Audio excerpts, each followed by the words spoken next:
কুরবানির গোশত আমরা সাধারণত 3 ভাগে ভাগ করে থাকি। বিশেষভাবে চাঁপাইনবাবগঞ্জ, রাজশাহী এবং ইন্ডিয়ার আরও কিছু কিছু জেলায় 3 ভাগে ভাগ করা হয়। 2 ভাগ নিয়ে আসা হয়, 1 ভাগ বিকালে মাথা পিছু ভাগ করে নেওয়া হয় গ্রামবাসী মিলে। আসলে এই পদ্ধতি হারাম না হলেও তা পছন্দনীয় নয়।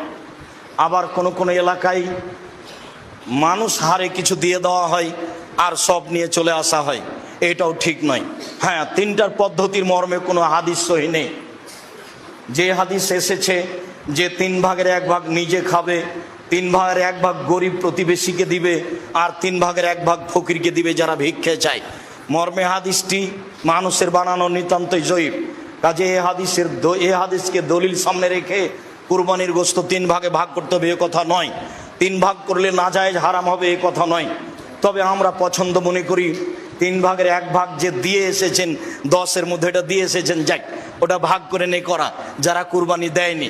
আমার এক চাচা বলছেন, আব্দুল রাজ্জাক তাহলে তো ওদেরই গোশত বেশি হয়ে যাবে। তো তাতে কি আছে, ওদের গোশত যদি বেশি হয় হোক, কিন্তু 3 ভাগের 1 ভাগ দিয়ে এসেছেন আর নিতে যাবেন কেন? আবার যারা বলছে নিতে গেলে ওটা বমি করার মতো হয়ে গেল, দান করেছে আবার ফিরিয়ে নিল। কুরবানির গোশত অত ছোট জিনিস নয়, খুব দামি গোশত, খুব সম্মানী।